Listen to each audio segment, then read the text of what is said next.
Bonjour tout le monde. Ça faisait longtemps que je n'avais pas fait de capsule. J'ai été en formation dimanche dernier, puis il y a des gens qui m'arrêtaient et qui me disaient «Ah, on s'ennuie tes capsules, on a hâte que tu en fasses d'autres, tout ça».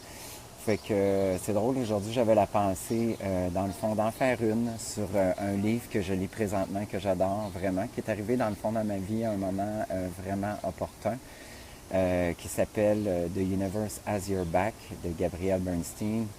C'est un livre vraiment extraordinaire. Vous savez, juste pour vous remettre un petit peu en situation, le mois de mai a été du côté familial très éprouvant pour moi. Il est arrivé vraiment des choses tristes dans ma famille avec des gens très, très, très, très proches de moi. Vous savez, quand il y a des choses qui nous arrivent dans la vie, on n'a pas toujours des réponses. Il y a des choses qui arrivent, la vie arrive dans le fond à tout le monde. Des fois, on se demande c'est quoi le positif, qu'est-ce qu'on a à apprendre de ça. Puis c'est là que ça devient difficile. Puis souvent, comme moi, qu'est-ce qui est arrivé, c'est que mon énergie a beaucoup baissé. C'est sûr, ça m'a joué beaucoup dedans. Mais c'est drôle, ce livre-là, en fait, The Universe Has Your Back, c'est un livre que je voulais lire depuis très longtemps. Parce que j'adore Gabrielle Bernstein, j'adore sa façon de penser, sa vision sur la vie.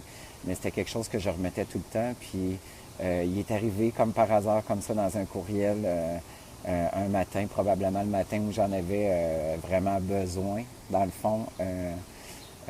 Puis je l'ai acheté en e-book, puis j'ai commencé à le lire. Vous savez, quand on est quand il y a des choses tristes qui arrivent autour de nous, c'est sûr que on se sent comme paralysé, on a l'impression que on n'arrivera pas à s'en sortir. C'est vraiment émotivement épuisant parce qu'on veut, dans le fond, on veut être présent pour ces gens-là, puis on veut être fort aussi. Mais des fois, c'est pas toujours le cas parce que, évidemment, ça vient nous confronter. Puis quand je me suis mis à lire ce livre-là, c'est drôle, j'ai vraiment retrouvé une super énergie. J'ai retrouvé à la lecture de ces livres-là vraiment une force intérieure, la force que je savais que j'avais en dedans de moi, mais qui était peut-être un petit peu plus difficile à aller chercher parce que ça m'en demandait beaucoup.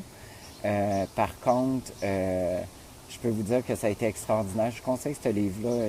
Il parle de quoi, entre autres? Il parle d'être au moment présent, mais aussi de voir dans tout événement de la vie, d'aller voir un côté positif. C'est sûr que, je vais vous dire, évidemment, c'est pas facile. Quand il y a des choses comme qu'est-ce qu'on a vécu qui arrivent, on n'arrive pas nécessairement à trouver un côté qui est positif.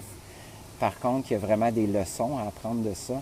Et pour les gens qui les vivent et pour nous-mêmes, on se doit d'être fort. Fort pour nous d'abord, mais fort aussi pour ces gens-là parce qu'eux comptent aussi sur nous, comptent sur notre appui, sur notre amour, notre générosité. Fait que ce livre-là, dans le fond, ce qui fait appel, c'est appelez-le comme vous voulez, Jésus, l'univers, Armand, ou Dieu, ou tout ce que vous voulez. Mais je pense que cet univers-là nous envoie, oui, des épreuves. Des fois, c'est des épreuves qui sont pénibles. Des fois, c'est des épreuves qui sont... ben c'est ça, c'est des épreuves forcément. C'est parce qu'on a à grandir de ce qui nous arrive dans la vie, mais c'est aussi une opportunité de comprendre c'est quoi le message. Puis je pense pas que dans la vie, même s'il arrive des choses, bon, que ce soit la mort ou la maladie, ça arrive à tout le monde. Mais ça va dépendre aussi comment on va réagir face à ça. Ça va dépendre comment on va sortir de ça. Est-ce qu'on va sortir plus fort? Est-ce qu'on va sortir vainqueur? Est-ce qu'on va s'être surpassé dans la force qu'on va être allé puiser à l'intérieur? Je pense que ce livre-là fait vraiment appel à ça à travers des méditations, à travers des pensées, mais aussi à travers des exercices qui est super intéressant de ce livre-là. Et moi, je peux vous dire que dès la première journée que je l'ai lu, j'ai retrouvé vraiment l'énergie, la force que Johannes a à l'intérieur de lui. Ça m'a fait vraiment, vraiment du bien.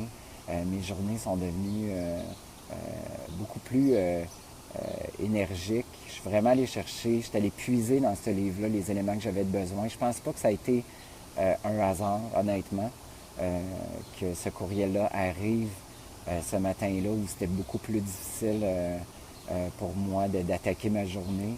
Je pense que ça a été vraiment, ça a été envoyé comme ça. Moi, je me plais bien à dire, je le crois. Ça a été envoyé par l'univers pour que je puisse m'en servir, pour que je puisse aller chercher le meilleur de ça, puis pour que je puisse aussi me remonter, puis me fortifier, puis être là pleinement pour les gens proches de moi qui en avaient besoin. J'en ai lu 93 pages, je pense qu'il y en a 250 quelques ou quelque chose comme ça.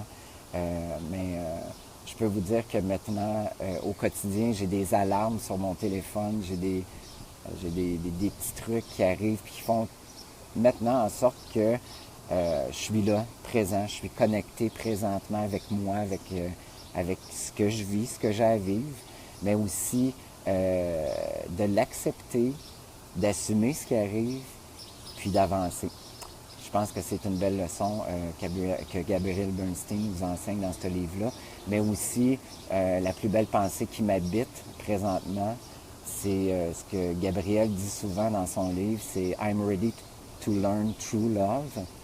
Puis je pense que ça en dit beaucoup, parce que quand on est prêt à apprendre dans un état d'ouverture, d'amour, ça veut dire qu'on est connecté sur le présent, on est connecté sur ce qui se passe autour de nous, puis on est bien là, ici, maintenant, à l'instant précis. Fait que je vous souhaite même de faire un petit Google, allez voir, lisez un petit peu sur elle. Elle a eu une vie assez rock'n'roll. Elle a des belles choses à nous enseigner. Puis moi, j'avais eu l'occasion de la voir quand elle était ici de passage à Montréal. On est allé la voir dans un workshop à la Place des Arts. J'avais eu un billet en cadeau. Puis pour moi, ça a été une soirée qui a été splendide. Puis un souvenir que je garde très profondément dans mon cœur parce que cette femme-là m'a vraiment marqué. Puis à partir de là, j'ai commencé à la suivre. Alors, jetez un coup d'œil à ce livre-là, ça vaut la peine. Alors, à bientôt.